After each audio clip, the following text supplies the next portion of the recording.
Hello everyone and welcome to my channel. Today I'm working on a Bobcat T450. The customer says it comes on, runs for a few minutes, and a code pops up, a fault code pops up, and then it shuts down. So we're going to check it out and see what's wrong with it. Let's get to it. Okay, we're inside the machine. Let's check it out and see how it does. Screen comes on. Wait to start. I see it's got like a little error right there. Starts up. Comes on to the lights still on. Okay. So it's got this little error right here. That's the hours.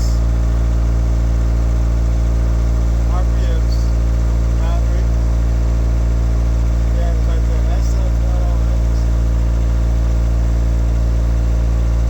m2899. Okay, let me look that up and we'll see what that is.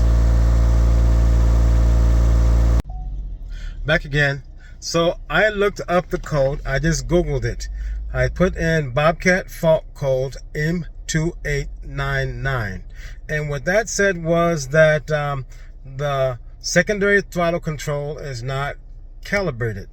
So what I did was I cut the machine on and used the button, the knob, that speed control. I turned it and it goes up and down easily. But then I pushed the pedal and tried to pump it and jump it up and down, and absolutely no response. So the pedal is not working. So what I'm going to do now is I'm going to have to contact the dealer and find out if I can calibrate that myself or if they need to come and do it with the computer. And then the other issue was the gauge showed only 300 psi. As far as hydraulic, and hydraulic has to have at least 3,500, which it does because it works for a few seconds, then it cuts off. So it definitely has the 3,000 psi, not 300. So most likely we need to use the, I'm going to have to change the hydraulic pressure sensor. So I'm going to go ahead and get the hydraulic filter and the hydraulic pressure sensor, and then I'm going to find out if I can recalibrate the foot pedal and get rid of that code so it'll stop cutting off. And then we'll get back to it. Okay, the hydraulic filter is inside of here. What we ended up getting was the hydraulic filter and the sensor, the hydraulic pressure sensor. This is the pressure sensor right here. It's right on the side, right of the canister, right here. So we can get it better. That's the hydraulic sensor right there. Okay. Now the reason I ordered the hydraulic sensor is because on the gauge on the inside it read 330 psi hydraulic pressure. Now, any hydraulic system is going to be above 3,000 psi. This particular one here should run around 3,800 psi to 4,500 psi, and the gauge only reads 3. The machine does work for a little while, so obviously it's not 300 psi. There's nothing on the machine that can work with 300 psi. So most likely the problem is this right here, the sensor. And since we're going to open up this thing, we're going to go ahead and change the hydraulic filter because it hasn't been done before. Okay. Now, there is one other thing. When you order this hydraulic filter, it's different from the original one. There's been an upgrade. If you look at it, you'll see that the top is kind of slanted. See that? So, when you order the new filter, it's going to come with a new cap. This one right here. So, it's probably going to cost you a little more than it would if you just bought the filter. But once you bought the filter once and the cap, and next time you don't have to buy the filter alone. So, what we're going to do first is we're going to take off this, which is a 14 millimeter. Let's go ahead and unscrew these.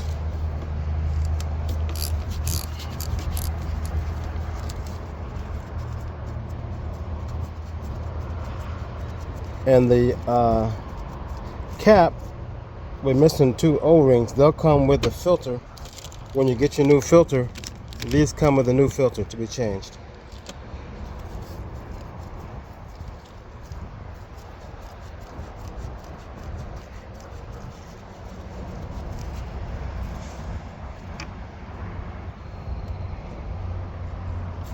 Put them up somewhere so we don't lose them.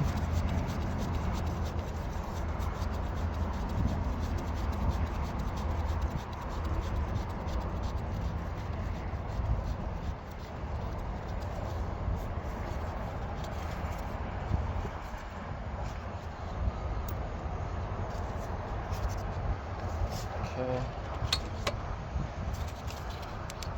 Let me get something to pry this up with. Okay, to get these up, you're gonna have to pry a little bit at a time on each side, because they're in there usually pretty tight. The O-ring sits pretty snug. So you gotta kind of pry it up on one side a little bit, and then a little bit on the other side.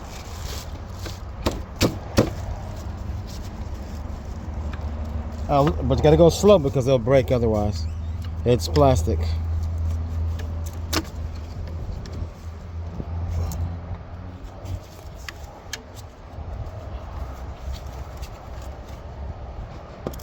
It's moving. Okay, a little bit this side here. There we go. See, it popped out. All right. And see, it's a difference. See, the new one has some kind of springs in there. Some kind of a bypass, most likely. See, it has the O-rings there. Okay. See, this new one comes with two different O-rings, the blue one and the black one. And the black one goes up here on top, and the blue one goes on the bottom. So you want to lubricate it a little bit, the rings, so they'll slide up a little bit. Put some hydraulic oil on them, so they'll get them all nice and wet. Put a little here too,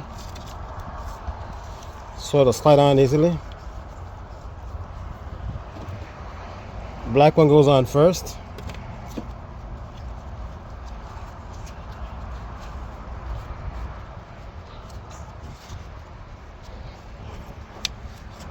Then the blue one right there at the bottom. That's the way it goes. You want to lubricate the top here so it'll slide on easier. Apply the old filter. You see the difference? See the top of that one and the top of the new one. You see the differences of both? One's kind of slanted. So this one's definitely bad. It's really clogged up. I can feel it. Let's put this in there. Then we'll take this one. I don't see how this one fits in there.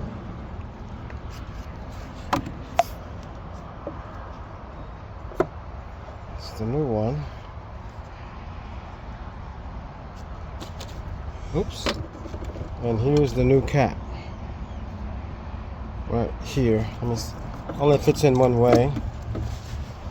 See how it's slanted on one side like that? The little marks, if you can see the marks in there. Some marks in there, so you can see where it's slanted at. And only one way it'll fit flat. Okay, yeah, it has to fit like this.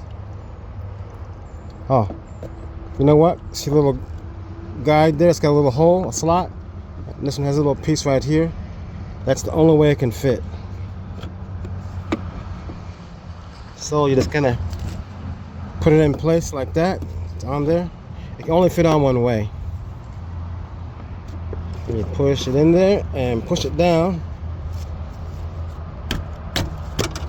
And then have to tighten it up with the bolts back in there to push it down.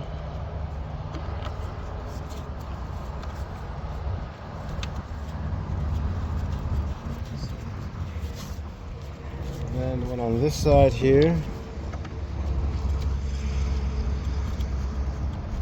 And then it's plastic, so you're gonna take it easy. So, might break. They used to make stuff out of metal, but I don't know. Everything's plastic these days. I guess it's a lot cheaper, easier to reproduce. Cheaper to make, not cheaper to buy. A little bit at a time, so it goes down evenly. Don't forget to lubricate the O-rings and lubricate the side of the jar so it slides in there easily. A little bit this side, a little bit that side. Until it's completely down there, good and tight. Don't do it one-sided and then the other because it might break. A little bit at a time each side.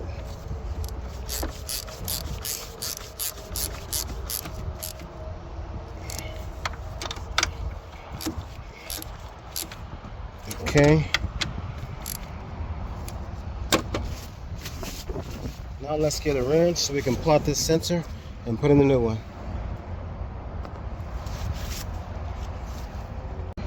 Okay, it is a 13/16 to remove this sensor here, or the crusty crescent wrench.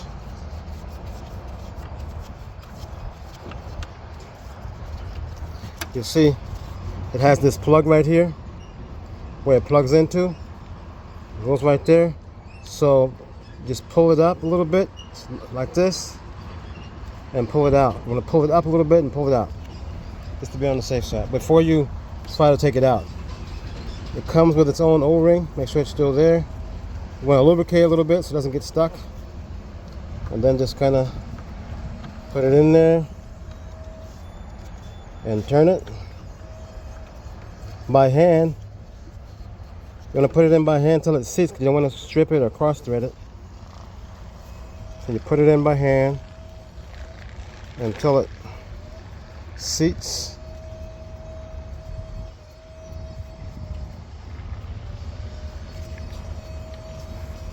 Because you don't want to damage it. And then you tighten it up. Have that O-ring to seal it, so you don't need to be extremely tight. Just tight enough to hold it in there. Okay.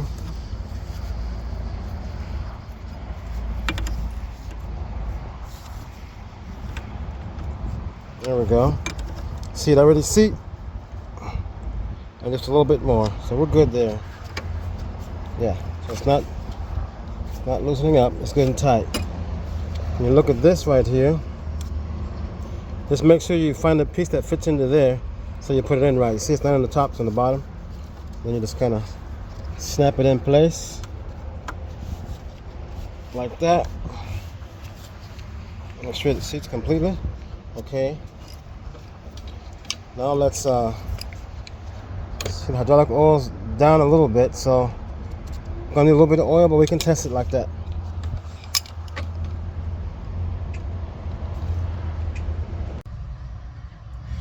We are back here at the machine, and let's make a short recap. Okay, this machine would cut on, run for about 2 or 3 minutes, and shut down. Okay, up here on the gauge, there'd be a fault code that said M2899. And then over here, there'd be a little error code on the side by the hydraulics, which means hydraulic error code. When I looked up this code right here, it would say that secondary throttle not calibrated.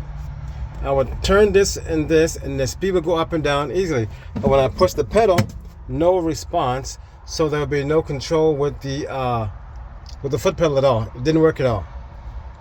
So I called the dealer, and he said that I could reset that particular part myself and make it and calibrate it myself. So what I did was, to do it, he walked me through it. Cut the machine on. I cranked it up here. I cranked the machine, and I lighted it up, and I cut it on. And then while the machine was on, I pushed the second button. So you got a button here and a button there. You push this button and you hold it until on the screen you'll see HOLD.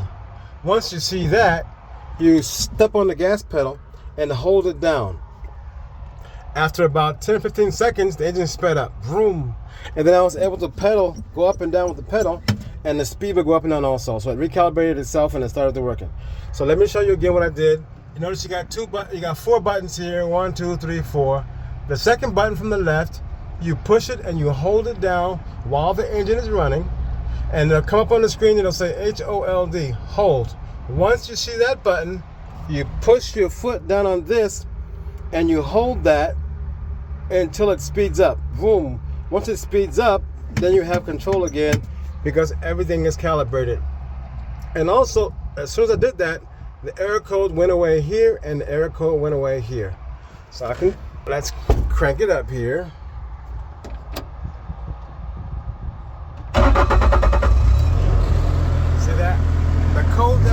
here is no longer there. And the error code that was there is no longer there either. Thank you very much for watching my channel. Please take a second to give me a thumbs up and subscribe to my channel, and we'll see you in the next one. Thank you.